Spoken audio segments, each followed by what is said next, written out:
critically, analysts say only about 20 to 30% of India's workforce is truly suited for sustained remote work, largely concentrated in IT, finance and knowledge sectors. The rest of the economy remains dependent on physical presence. So while work from home 2.0 may offer fuel savings, cost efficiency and flexibility, the challenges lie in balance, ensuring productivity, equity and infrastructure readiness across a deeply diverse workforce. I'm being joined by Dilip Shenoy, former Secretary General FICCI, as well as Mithali Nikore, founder and Chief Economist, Nikore Associates. Thank you very much, both of you, for joining me. Dilip Shenoy, let's just start with you. Are we looking at, practically speaking, a work from home 2.0? Because Prime Minister did make certain appeals. But how does it look practically at the corporate end? Are we looking at this? So thank you, and thank you for having me on the show. And I just want to make 3 points here, right? The first is that if you're looking at what the Prime Minister said, there were 11 requests that he made. And if you look at the theme across the 11 requests was, one, we need to reduce our dependence on whatever petrol, oil, and other products, gold, that we are actually importing. The second is, while we are doing that, we need to take some proactive measures in India so that we can collectively, again, reduce consumption of things that we are actually importing and reduce consumption of products that may be in short supply. So we are taking a supply side initiative. This is nothing new. If you look at how some of the other countries have responded to the West Asian crisis and the oil crisis, you take our East Asian neighbors, Vietnam, Philippines, Indonesia, Thailand, right? They have all actually gone into reduction or even in some cases rationing of fuel products, etc. here.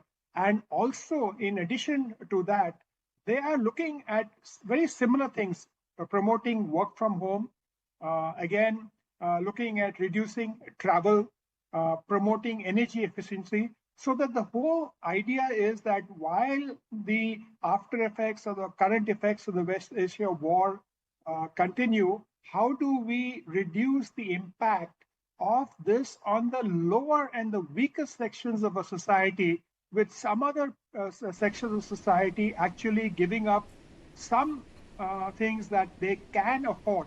It's not about the divide, it's not about who will be left out. It's about a collective national effort to see that if some people can take certain steps, how do we create resources to support other people who really need our help and support in this time?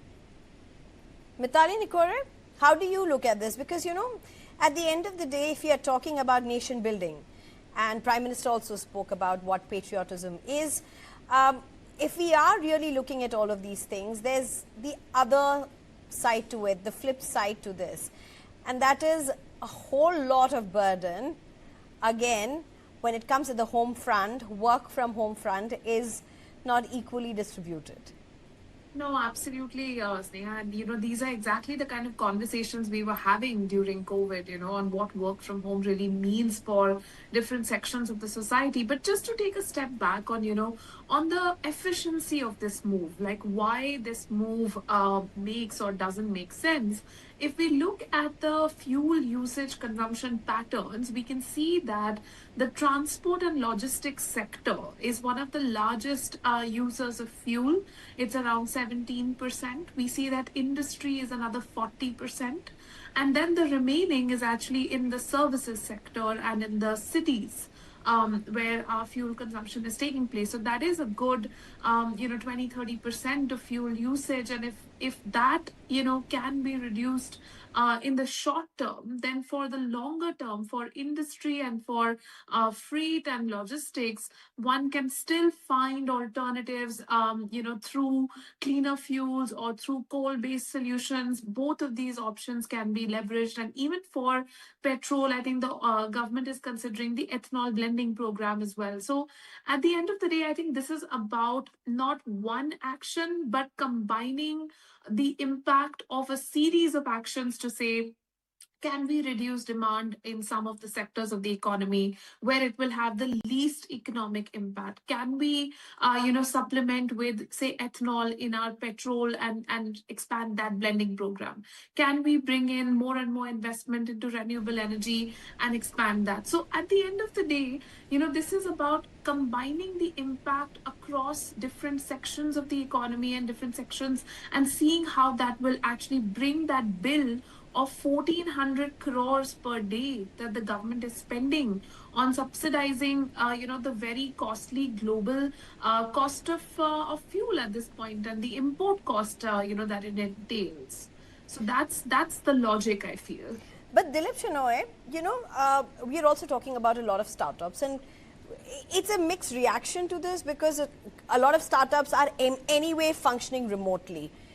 But you also had this entire phase post-COVID where people were being forced to return back to workspaces, physical workspaces, where corporates, even tech giants, went on record to say, you want to come back, you want to continue your work, come to office, to your physical space, otherwise you're not going to be working with this company anymore. That's literally the conversations that happened across corporates for that matter. A simple question, do we need to adapt better to work from home? It cannot be a jolt option every time. It has to be something sustainable where people and corporates, employees and the corporates, get options of working it out the best way possible. So there you're absolutely right. I mean, I think, work from home is not a one size fits all for all industries, for all types of people across the time. The good thing is that COVID has taught us what works and what doesn't work. True. And where it is possible and where there are certain difficulties. And also by introspection, it has enabled us to find solutions to those difficulties. That was a health emergency, right? This is an energy emergency. Now, the challenge here is that not only is the price of energy a challenge, but the supply is also not certain, because we don't know what's happening depending on which mood the certain president is, or the Iranians are. We don't know what's going to happen. Now the challenge here is that it's not only fuel, it's also LPG, right? So we have restricted commercial use of LPG. We're reducing, asking them to reduce consumption. So if you look at work from home, it also reduces a lot of other added expenditure which these institutions were facing in making meals for their workforce, for a whole lot of other things which were not factored in earlier. The COVID work from home was not an energy work from home. It was because of the fear of spread and we had to be isolated. This is an energy work from home, and a lot of countries around the world are looking at ways to do it and to restrict it. We have to find solutions, right?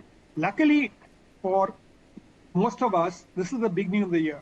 So whether it's going to impact promotions, increments and all, there's some time there, and this is hopefully a short-term measure, right?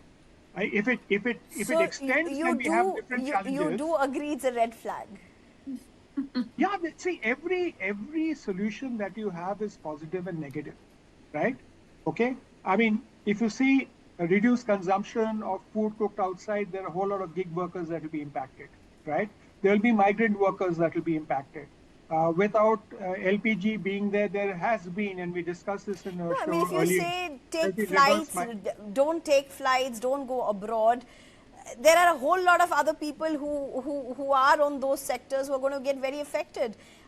Airlines, aviation, anyway, is struggling. No, but I think the other thing is, don't do unnecessary flights. True. Right? Don't do a destination wedding outside where everyone has to do, right? Okay. So these are suggestions. How can we contribute? What could we do? I mean, you just take this show, for example. Before COVID, we'd all be spending fuel to come into your studio, sit there physically and do it, right? Here we're doing it online. None of us has traveled. It's as effective a show as there is. So there are different parts of the economy and different parts of the industry and service economy where we can do this and contribute to fuel saving, to energy efficiency, to reduce cost, reduce imports, because it is very, very important. I mean, many of your viewers, and I'm slightly on the elder generation. They may not remember at some point of time there used to be a guest control order for weddings. You could not have more than X number of guests. You could not serve anything more than variety of potato dishes and other decisions. We have been through that. So I think, as an economy, we don't want to go back into that situation, but we want to manage our situation so well, at least that if some of us give up something, we can make lives of other people, and the people who really need, let's say, the fertilizer, need the LPG, need fuel, to actually get access to that at a very good, reasonable cost, and not lead to inflation and cost escalation around the economy. Right. Right. A minute to both of you. Mithali Nikore, what would you say should be at this point the response from the corporate giants, from the corporate sector? And it's not just the corporate sector, it's also a whole lot of other workforces also. Some of them that may be able to adapt, some of them may not be able to adapt from work from home. This is not mandatory, this is an appeal for those who can. Vis-a-vis employees who are working in these organizations. No, I think the directive is clearly targeted at the leaders. When I heard the Prime Minister's statement, it's an advisory appeal. Exactly, but also as the CEO of my company, I think it's a directive to me to say that your staff, your employees, how many days in a week do you realistically need them at an event?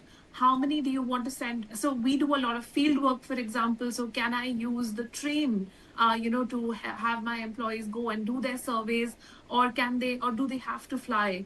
So these are the kind of trade-offs that we have to make, and it's literally on us as the leaders in this situation to guide our teams. And I really call upon, I think, everybody who's in a leadership position today. If you're leading your team, if you're leading, even a segment within an organization, you have a budget that you're controlling.